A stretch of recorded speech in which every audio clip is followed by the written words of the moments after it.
Bonjour et bienvenue à People Human Rights. peoplehumanrights2020.com.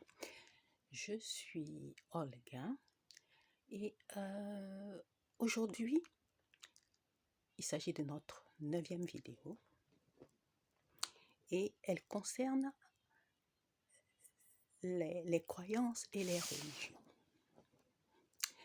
Alors,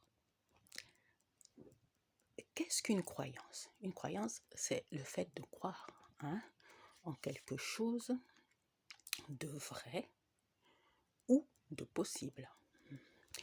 Et que ce soit une chose, un événement, voilà. Donc, il y a donc des croyances spirituelles, il y a des croyances populaires, etc. Bon, il se trouve aussi qu'il y a la religion. La religion, c'est donc le système socio-culturel basé sur les croyances et qui organise les comportements au sujet de cette croyance. C'est donc un système, et en tant que système, comme tout système, il est manipulable, il est changeable. Et l'être humain étant ce qu'il est, beaucoup de personnes ont utilisé ou utilisent les religions pour des bénéfices personnels. Parce que la religion impose des dictats. Voilà, en utilisant les croyances comme outil de référence. Et donc, dans cette atmosphère, au fil des siècles, au fil des années, certains dictats s'imposent d'eux-mêmes parce que finalement, on n'a plus vraiment trace de l'origine, de l'apparition de ces dictats. Et en plus, dans les temps anciens, seules les personnes riches, aisées, avaient accès à l'éducation.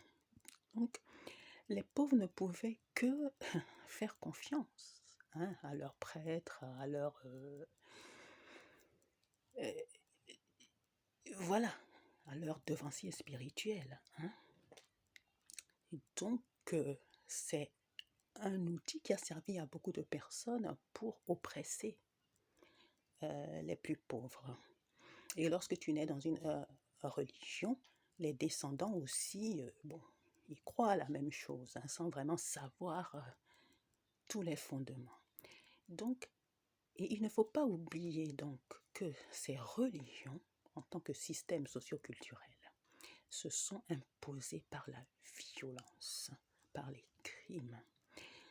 Et ce qui est curieux, on fait beaucoup de choses au nom de Dieu en adoptant des comportements que Dieu lui-même réfute.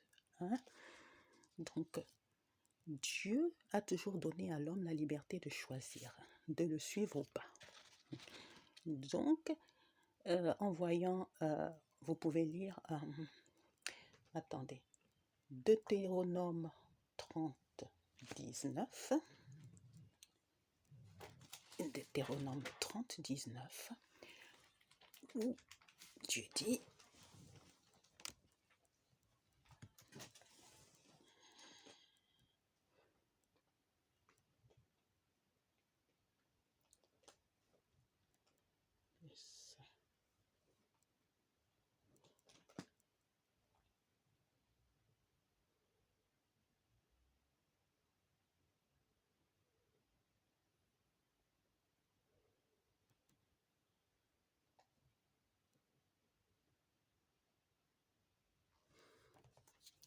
voilà,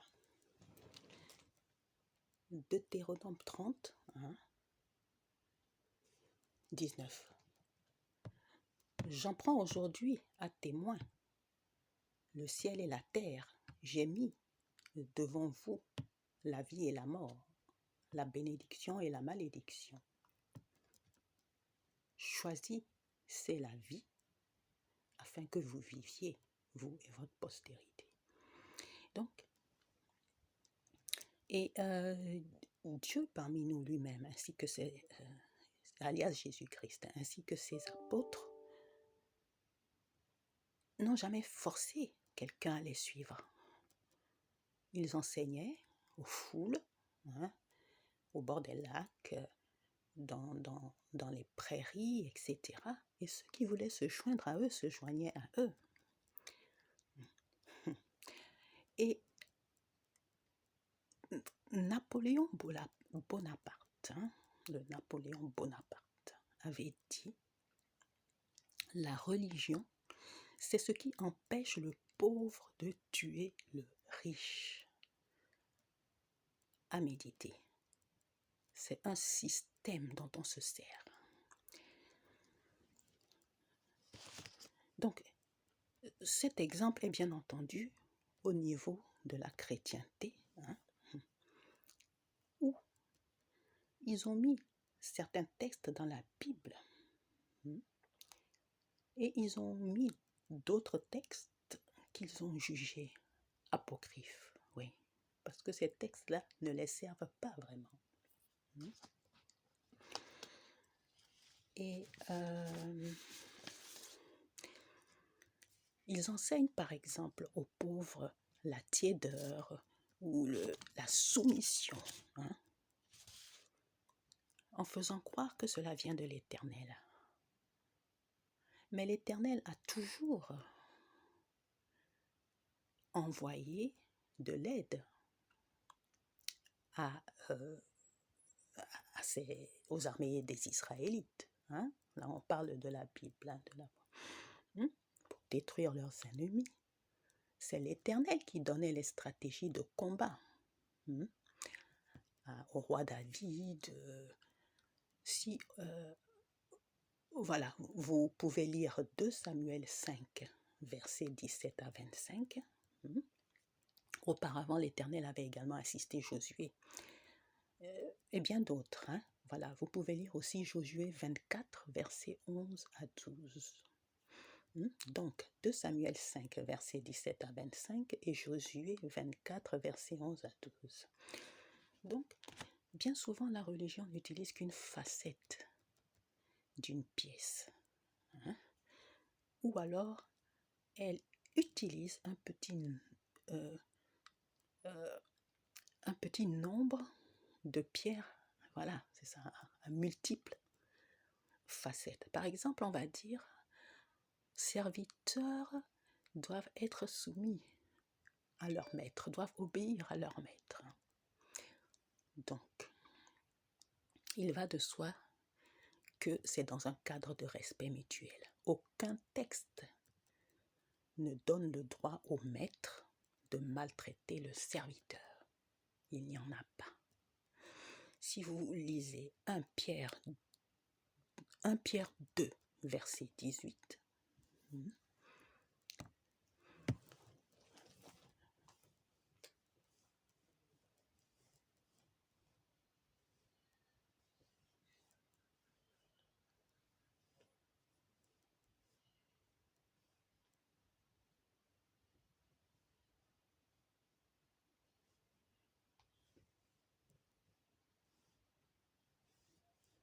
1 Pierre 2, verset 18.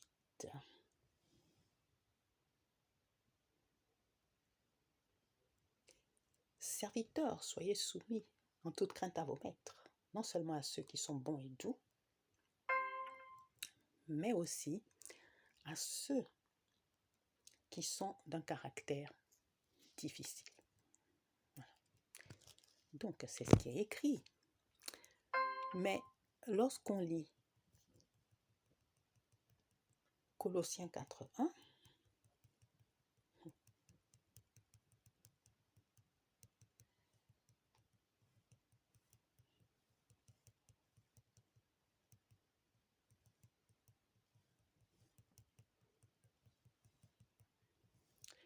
qu'est-ce que Colossiens 4.1 dit? Maîtres, accordez à vos serviteurs ce qui est juste et équitable, sachant que vous aussi, vous avez un maître dans le ciel. Mais ils ne vont pas s'attarder sur ce verset, ou comme sur Éphésiens 6, versets 5 à 9, ou tellement d'autres. Non, ils vont s'attarder sur le 1 Pierre 2 et 18. Vous voyez, voilà comment ça marche. Par exemple, toujours au niveau de la chrétienté, dans Luc 22, verset 19, lorsque le Christ prenait son dernier repas avec ses apôtres, il a fait une cérémonie, l'Eucharistie, et il leur a dit « Faites ceci en mémoire de moi ». C'est-à-dire, lorsque vous voulez honorer ma mémoire, vous faites cela. Bon, combien de fois honore-t-on la mémoire d'une personne? C'est pas tous les jours en tout cas. C'est peut-être une fois par an, ou peut-être, bon, il y en a qui le font un petit peu plus. Mais même une fois par mois, je ne pense pas qu'on honore une personne, la mémoire d'une personne une fois par mois. Donc, voilà. Et il y a aussi cette histoire-là. On dit, si vous faites du mal, vous irez en enfer. Mais on ne vous dira pas qui est le véritable créateur de l'enfer. Voilà. Quand Dieu parmi nous, alias Jésus-Christ, s'exprime, il parle du feu éternel. Il parle de la géhenne.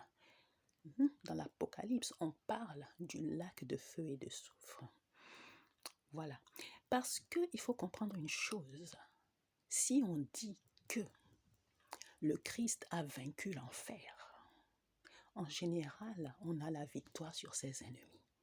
Ça veut donc dire que l'enfer est l'ennemi de Dieu. Et pour bien comprendre ceci, il suffit de lire le texte apocryphe, bien entendu, intitulé « Évangile de Nicodème » ou « Actes de Ponce Pilate ».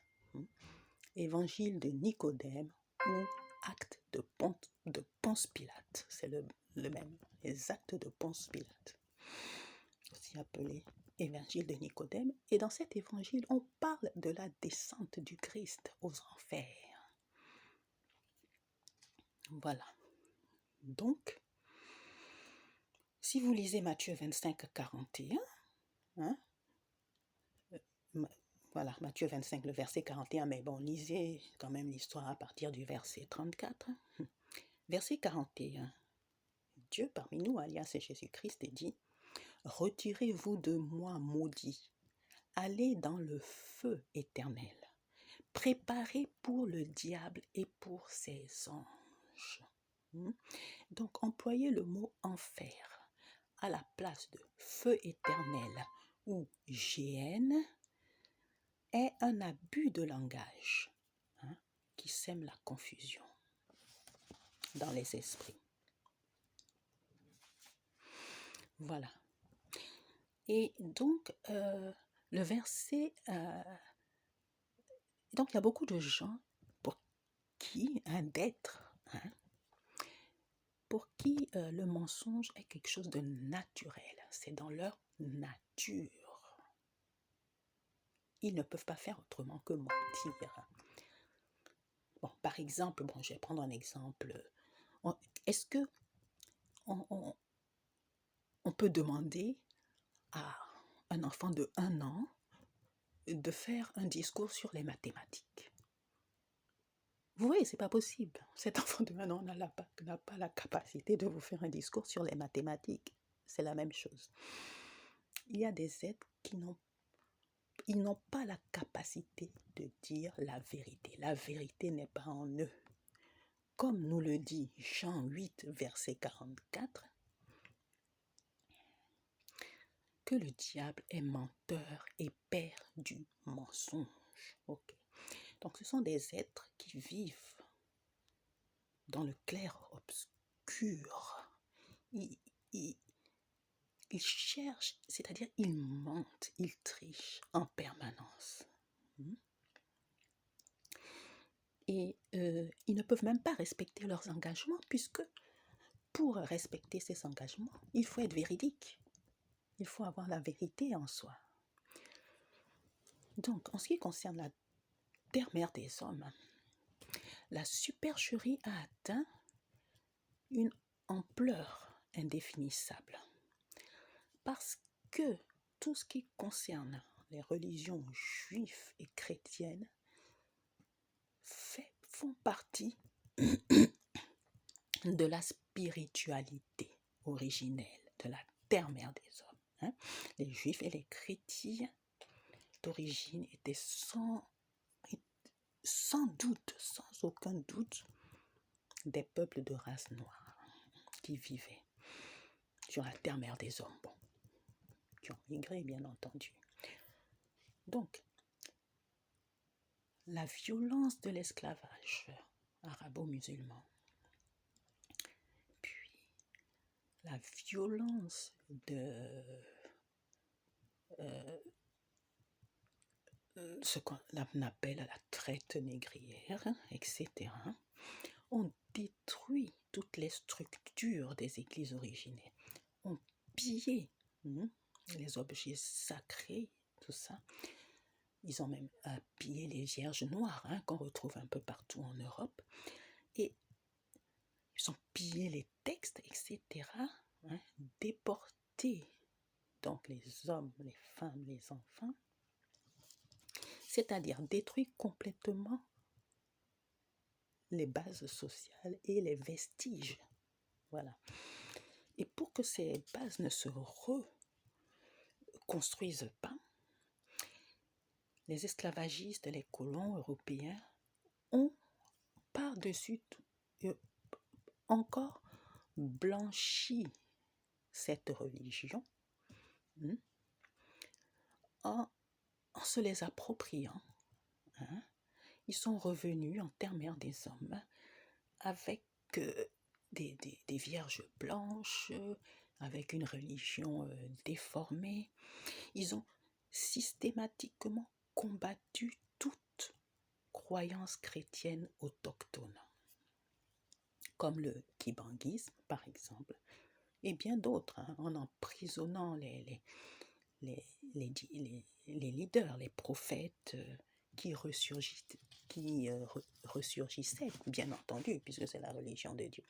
Et ils en ont même tué. Ils ont combattu toutes les églises chrétiennes prophétiques qui ont ressurgi, et bien sûr, après avoir tout pillé, tout détruit, ils les ont appelés. Oh, là, il y a des nouvelles églises chrétiennes qui se forment, voilà, sur la terre-mère des hommes. Des églises de réveil, voilà, des nouveaux mouvements de christianisme. Bon, voilà, c'est leur nature. Ensuite, mais ils ont fait des choses très graves, parce que en 1706, ils ont fait brûler vive une prophétesse du nom de Kimpavita. Voilà, prophétesse congolaise, et qui disait, qui voulait créer sa propre église, et qui disait, mais non, ils sont en train de vouloir nous revendre notre propre spiritualité. Voilà. Donc, Kimpavita disait que Jérusalem est Mbanza Congo. D'ailleurs, cet endroit même s'appelle par les Portugais, c'est au Congo, Sao Salvador, Saint-Sauveur. Bon, Kimpavita disait aussi que Bethléem se trouve dans la province de Msundi, qui est une province de l'ancien royaume du Congo, dont, bien sûr, la capitale était située sur la rivière Inkisi, près du village qu'on appelle actuellement Mbanza Nsundi, en République démocratique du Congo. qui se trouve aujourd'hui à côté d'un site archéologique. Donc, et on voit bien que toutes ces régions sont au niveau de la région des Grands Lacs. Et d'ailleurs, Dieu parmi nous, alias Jésus-Christ, enseignait au bord des lacs. Si on lit bien la Bible, il enseignait beaucoup au bord des lacs. Et il y a une chose aussi, lorsque, voilà, bon, pour les lacs, vous pouvez lire Luc 5, versets 1 à 10 et Jean 21, versets 1 à 14. Voilà. Et lorsque le Christ est arrivé à Jérusalem le dimanche des Rameaux, le peuple l'a accueilli comme un roi. Et dans ces régions-là, comment accueille-t-on un roi?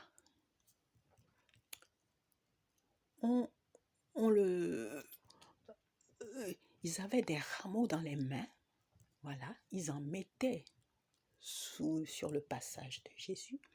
Ils enlevaient leurs vêtements aussi et ils déposaient les vêtements sur le passage de Jésus. Donc, on voit que les frontières actuelles, bien sûr, ont été délimitées au temps de la colonie, ont été faites dans cette région-là, des Grands Lacs, etc., de la région de l'Afrique centrale, enfin, dans toute l'Afrique d'ailleurs, à Terre-Mère des Hommes, au moment de la colonisation. Donc, l'entrée de Jésus à Jérusalem, Marc 11, versets 1 à 10.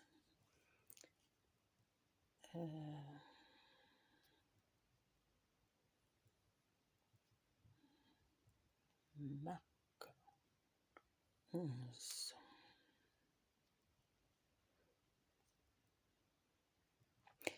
Verset 1 à 10. Je vais lire à partir du verset 8. Beaucoup de gens étendirent leurs vêtements sur le chemin et d'autres des branches qu'ils coupèrent dans les champs.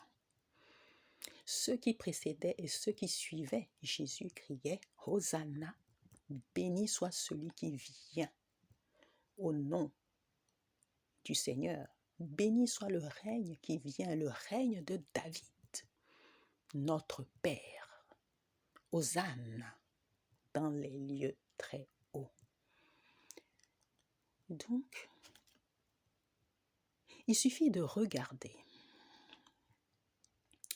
la procession des funérailles de notre regretté président Magufuli. J'ai mis des liens sur mon canal Telegram. PHR 1, le chiffre 1.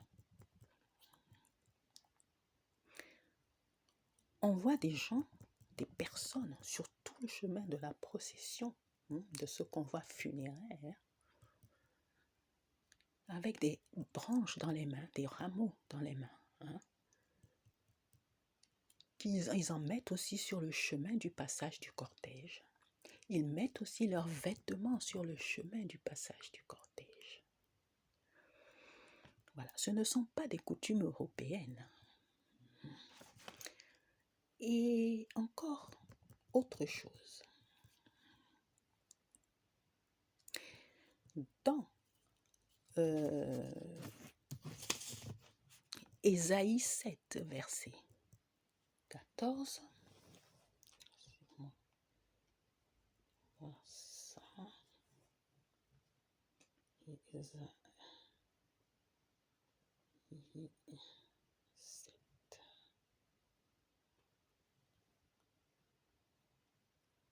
verset 14. où on annonce la venue du Christ, la naissance du Christ. Le prophète Isaïe annonce la naissance du Christ. C'est pourquoi l'Éternel lui-même vous donnera un signe. Voici, la jeune fille deviendra enceinte. Elle enfantera un fils et elle lui donnera le nom d'Emmanuel. Emmanuel. Ça a la même racine que Iman, qui veut dire l'Éternel, le Tout-Puissant, dans une des langues locales. Bon,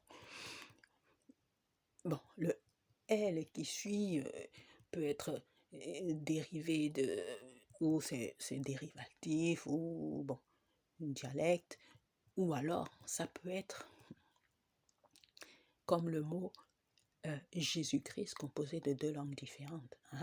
Jésus-Christ, c'est Yeshua en hébreu et puis Christos en grec. Et par contre, cette terminaison, elle, qui est attribuée au Tout-Puissant, à l'Éternel, voilà, a servi pour nommer les anges, pour donner ce nom aux anges. Donc on a donné à certains anges le nom de Michael, Gabriel. Bon, on dit que Michael, ça veut dire celui qui est semblable à l'Éternel, celui qui est puissant comme l'Éternel. Gabriel, c'est la force de la parole de l'Éternel. Il y a Uriel qui est la lumière divine. Parce que effectivement, le premier ange de lumière, il a été déchu. Voilà. Donc, tous ces indices montrent que le judaïsme, la chrétienté sont originaires de la région centrale de l'Afrique, principalement la région des Grands Lacs. Donc, dans ces régions-là, on parle jusqu'à aujourd'hui l'hébreu originel, l'hébreu ancien. Oui, bien sûr. Comme on a décidé d'un hébreu nouveau, il a fallu dire que l'autre était ancien. Voilà. Ensuite, donc, si aujourd'hui, malgré les guerres permanentes, malgré les génocides de toute nature perpétrés depuis des siècles, les déportations, les castrations, les stérilisations, mais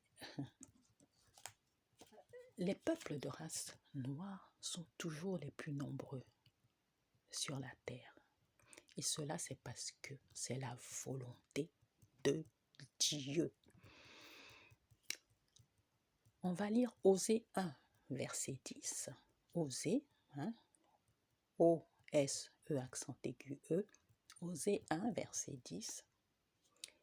Cependant, le nombre des enfants d'Israël sera comme le sable de la mer, qui ne peut ni se mesurer, ni se compter. Et au lieu qu'on leur disait « Vous n'êtes pas mon peuple », on leur dira « Fils du Dieu vivant ». Voilà.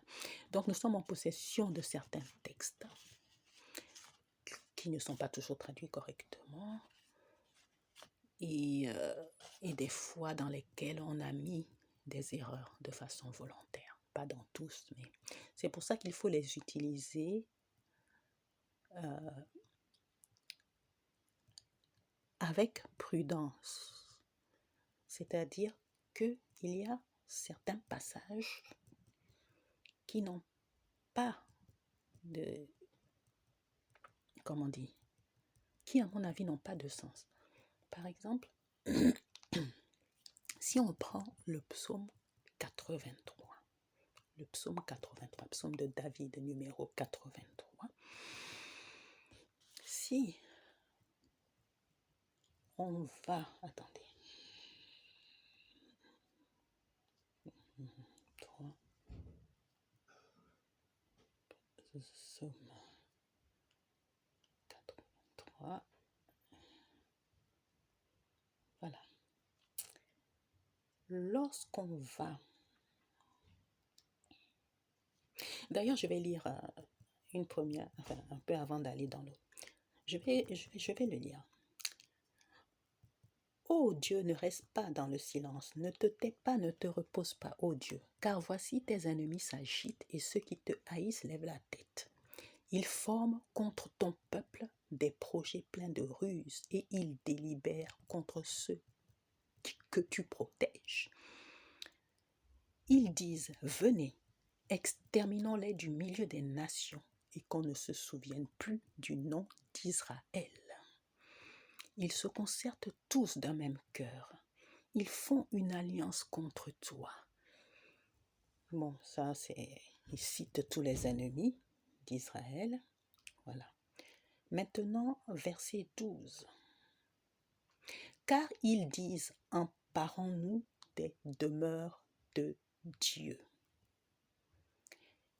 Éternel, rends-les semblables au tourbillon, au chaume qu'emporte le vent.